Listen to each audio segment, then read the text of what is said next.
Rëndësia është ai që lidhet me gjykatën kushtetuese, e cila nuk e ka gjetur dot forcën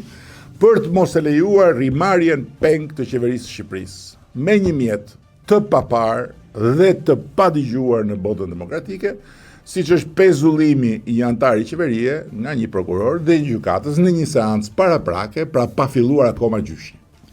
Kështu Shqipëria bëhet, për herë të dytë në 2 muaj, shembulli i parë i një budallëku botëror. Sepse gjykata kushtetuese u mbyt në lugën e ujit të turbullt të atyre që Cervantesi në librin e tij të famshëm Don Kishoti i Manchës i quan arsyet e mosarsyes. Por fakti është se mos vendimarrja e gjykatës kushtetuese e kthen në fuqi pezullimin e ministres, e cila, që të jemi shumë të qartë, pavarësisht se qartësia është një luks, dhe një luks i rrallë që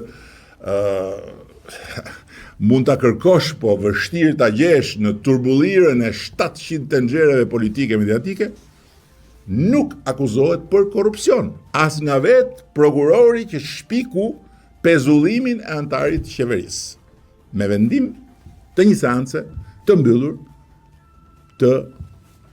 përgatitjes së një gjyqi. Sidoqoftë, zhbërja e kësaj shpikjeje 100% made in Albania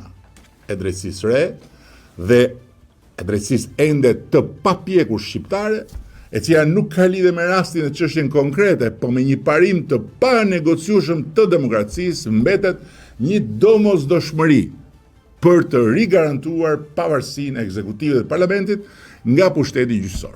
Kështu që ne do ta vazhdojmë këtë betejë, ku na thiri me pahir çartja antidemokratike e pezullimit i antarit qeverie, dhe ku fatkeqësisht na mban akoma sot pa fuqia gjykatës kushtetuese për të marrë një vendim sa të thjeshtë. Është vendim shumë i thjeshtë, se mjafton të marrë shembull çdo vend të botës që do, apo të gjithë vendet e botës bashkë, dhe nuk do të gjesh dot një gjë të ngjashme, por një vendim po aq të nevojshëm për të mos e lënë Shqipërinë vendin e vetëm në planet, ku sot, aktualisht, me këtë brutalitet të rilegjitimuar nga kjo mosvendimarrje,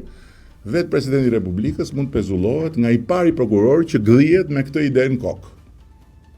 Në ndërkohë, kam dhe diçka tjetër. Kujdo që ka vënë buzën gas apo ka nxjerrë gjuhën jashtë pas mosvendimit kushtetuesës, dhe bën hosana dhe fërkonduart me kuturisjet e modës re të arresteve pa gjyq, të cilat arritën një kulm të ri këtë javë, me 30 e kusur flet arrestet prerë nga një prokuror në Durrës, i cili në fakt nuk paraburgosi vetëm veten e vet, se gjithë çka kishte rreth e rrotull për një çështje që nuk përmbush asnjë kusht, zero hiç, nga ato që Këshilli i Evropës dhe Drejtësia Demokratike përcakton si kushte të domosdoshme për arrestin, i futi në një thes, u them një gjë. Kush beson se përpjekja e natyrshme për shtetin ligjor, e të gjithëve bashkë, e jona, qeveri, parlament, drejtësi, me të gjithat përpjetat dhe tatë pjetat e saj,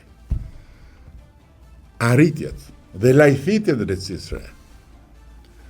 do të prodhojnë ndonjëherë kosto për këtë shumicë qeverisëse, të cilat do ta kthejnë në punë mullirin e prishur të opozitave,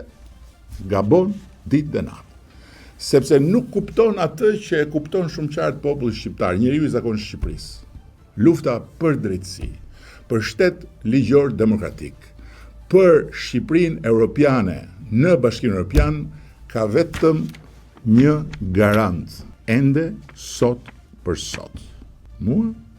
dhe këtë shumicë qeverisë. Kaq e thjeshtë.